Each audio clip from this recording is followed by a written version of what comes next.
Bismillahirrahmanirrahim. Assalamualaikum warahmatullahi wabarakatuh. Waalaikumsalam warahmatullahi wabarakatuh. Alhamdulillahirabbil alamin. Wassalatu wassalamu ala asyrofil anbiya'i wal mursalin wa ala alihi wa sahbihi. Alhamdulillah, pada sore kali ini kita masih bisa untuk hadir itu dalam rangka pendidikan subuh. Pendidikan subuh. Meskipun tadi malam hujan, kita sambil menunggu yang lainnya lagi. Ada sedikit pembekalan untuk kita semua, yaitu tentang surat Al-Ikhlas. Siapa yang tahu surat Al-Ikhlas? Tahu nggak? Apa? Ayo. Al-Ikhlas tahu nggak? Qul huwallah tahu nggak? Ya, coba bareng. A'udzu billahi minasy syaithanir rajim. Bismillahirrahmanirrahim. Qul huwallahu ahad. Allahus samad. Lam yalid wa lam yulad wa lam yakul lahu kufuwan ahad. Masuk sini, masuk sini. Jadi keutamaan surat Al-Ikhlas tuh, sini, lihat sini, biar nanti masuk. Keutamaan surat Al-Ikhlas tuh, udah nggak usah maju-maju dari situ aja. Ya, masuk sini, masuk. Nanti bisa tampil. Dah, perhatikan, relevan ini. Dalam Al-Quran itu semuanya satu Al-Quran itu berapa juz? 30 juz. Berapa surat? 114 surat. Jadi siapa yang membaca surat Al-Ikhlas satu kali, ini keutamaan nih, fadilahnya. Siapa yang membaca surat Al-Ikhlas satu kali sama dengan membaca Al-Quran 1/3. Oh, kan istimewa. Yang membaca surat Al-Ikhlas satu kali berarti sama dengan fadilahnya, pahalanya membaca Al-Quran 1/3. Berarti kalau 1/3 itu berapa juz? 10 juz. Satu Al-Quran kan 30 juz. Kalau kita membaca surat Al-Ikhlas, pahalanya sama dengan membaca Al-Quran 1/3 Al-Quran. Berarti kalau dihitung juz sama dengan membaca Al-Quran 10 juz.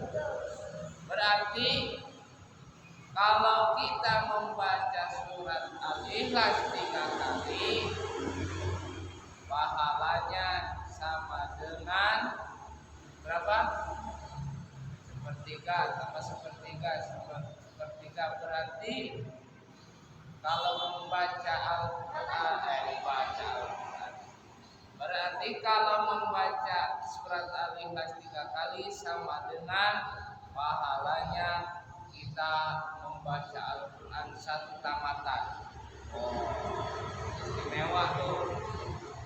Dari Al-Fatihah sampai Anas, pahalanya sama. Kalau begitu cukup aja membaca surat Al-Ikhlas 3 kali. Bukan gitu. Bagi kita tetap belajar Al-Quran, yang sudah Al-Quran, yang Iqra tetap belajar Iqra. Nah, ini keutamaan daripada surat Al-Ikhlas. Kalau kita membaca surat Al-Ikhlas 3 kali, sama dengan pahalanya membaca Al-Quran satu Ramadan. Oh, istimewa nggak? Makanya rajin-rajin sebelum tidur itu qul huwallahu ahad Allahus samad lam yalid wa lam yulad wa lam yakul lahu kufuwan ahad. Qul huwallahu ahad Allahus samad lam yalid wa lam yulad wa lam yakul lahu kufuwan ahad. Bismillahirrahmanirrahim. Qul huwallahu ahad Allahus samad lam yalid wa lam yulad wa lam yakul lahu kufuwan ahad. Terus 3 kali. Sama dengan pahalanya baca Al-Quran sebanyak 1 kali Ramadan. Ya, kita teliti apa yang di dalamnya. Bismillahirrahmanirrahim. Qul huwallahu ahad. Katakanlah wahai Muhammad, dialah Allah yang Maha Esa. Maksud Esa itu tidak ada kawannya, tidak ada yang lain. Kalau satu nanti ada ujungnya, setelah satu ada 2. Jadi kalau Esa itu tidak ada yang lainnya, hanya tunggal. Bisa kalau bahasa sederhana itu hanya satu. Qul huwallahu ahad. Katakanlah wahai Muhammad, dialah Allah yang Maha Esa. Allahus samad. Allah tempat meminta segala sesuatu. Bagi kita meminta itu hanya kepada siapa? Kepada Allah. Karena Allah itu tempat meminta sesuatu. Minta apa? Sama Allah Ta'ala. Jangan sama Mbah Dukun. Mbah Dukun minta pinter saya. Itu salah atau betul? Salah. Kalau minta pandai, minta pintar, minta disehatkan, minta dimudahkan dalam memahami ilmu, kepada siapa mintanya? Kepada Allah. Jangan minta kepada yang lain. Oh, ini datang ke Mbah Dukun. Tolong saya Mbah Dukun. Saya pengen pintar, pengen juara 1 di sekolah. Jangan minta ke Mbah Dukun lah. Mbah Dukun aja masih minta juga sama yang lain. Siapa yang diminta sama Mbah Dukun? Mbah Jin. Kalau dukun itu mana minta sama Allah? Ya, dukun itu mintanya sama jin, sama setan, sama iblis. Mbah Dukun itu biasanya Islam, tapi Islamnya namanya aja. Yang menyebutkan Allah, menduakan Allah, kepada Allah menyembah, kepada jin, kepada setan, kepada iblis meminta.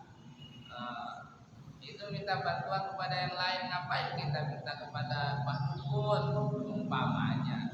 Tapi kalau minta sama Allah Ta'ala tidak meminta kepada yang lain. Karena Allah Ta'ala Maha Kuasa, Allah Ta'ala Maha Memberi. Karena ada ayatnya, ud'uni astajib lakum. Mintalah kepadaku, niscaya akan aku kabulkan. Itu kan Allah Ta'ala. Makanya kalau kita mau minta, jangan kepada yang lain selain Allah Ta'ala. Kalau kita meminta, wajib kepada Allah Subhanahu wa Ta'ala. Tapi kalau minta duit jangan kepada Allah Ta'ala. Kalau ya Allah minta duit untuk jajan, ya kan diturunkan lah. Tapi kalau begini doanya, ya Allah minta duit untuk jajan lewat mama. Bisa. Nanti yang ngasih siapa? Mama. Masa Allah langsung ngasih duit? Enggak mungkin. Jadi ini mintanya, ya Allah lembutkanlah hati mama, saya minta duit untuk jajan yang bermanfaat gitu. Tapi jajan pun jangan minta yang jajan yang aneh-aneh, yang tidak bermanfaat. Ini minta duit untuk jajan mainan. Mainan sudah numpuk di rumah, yang akhirnya mubazir, tidak manfaat. Beli jajan, beli mainan yang bermanfaat, yang sekiranya menambah ilmu kepada kita. Jangan asal-asalan. Kita lanjut. Apa tadi? Allahus Samad. Allah tempat meminta segala sesuatu. Lam yalid wa lam yulad. Allah tidak beranak dan tidak pula diperanakan. Artinya Allah itu tidak beranak. Masa Allah melahirkan? Tidak ada anaknya Allah tuh. Beda dengan Tuhan-Tuhan yang lain, bukan Tuhan hantu. Kalau Tuhan yang lain katanya ada anaknya kan? Ada Tuhan ayah, Tuhan ibu, Tuhan anak. Nah, itu tidak. Allah Ta'ala itu bukan anak, bukan juga beranakan. Allah itu tidak ada anaknya. Kalau Allah Ta'ala ada anaknya, rebutan nanti. Rebutan kekuasaan. Kata anaknya, ya Allah, matahari keluarlah dari timur. Kata anaknya nanti. Nanti kata bapaknya, matahari keluar dari barat.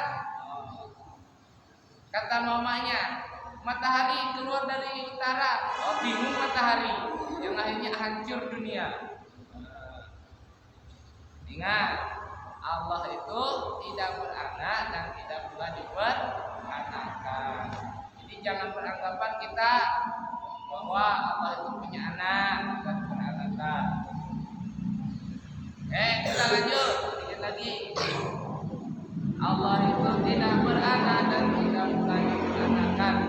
Walam yakul lahu kufuwan ahad. Dan tidak ada sesuatu yang setara dengan Dia. Tidak ada yang setara dengan Allah Subhanahu wa Ta'ala. Kalau Allah itu berkuasa, tidak ada yang berkuasa melainkan Allah Subhanahu wa Ta'ala. Jadi begini maksudnya, kekuasaan Allah itu tidak ada yang menandingi.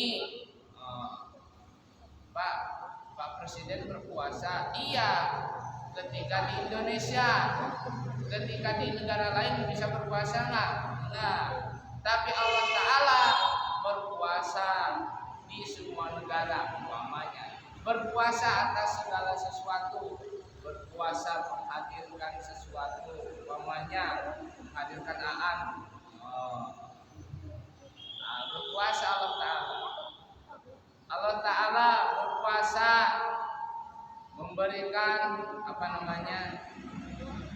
meniupkan angin kencang kayak tadi malam, angin dengan hujan. Nah, itu atas kekuasaan Allah Subhanahu wa Ta'ala. Yang lain sanggup atau tidak? Tidak. Siapa yang bisa menurunkan hujan? Ayo. Ada yang bisa menurunkan hujan di panas terik? Ada enggak? Enggak ada. Itu tanda bahwa manusia tidak ada yang sanggup. Yang kuasa hanya Allah Subhanahu wa Ta'ala. Nah, oke. Mungkin itu pembekalan dari Bapak, mudah-mudahan bermanfaat. Bagi tadi yang belum tampil, silakan untuk tampil. Surat apa? Alif surat apa? Alif. Pak Aisyah. Ini siapa namanya? Aisyah. Hah? Aisyah surat apa nanti? Anak. Nah, boleh. Yang belum tampil nanti silakan untuk tampil kembali. Demikian. Wallahu muwaffiq ila aqwamit thoriq. Wassalamualaikum warahmatullahi wabarakatuh. Waalaikumsalam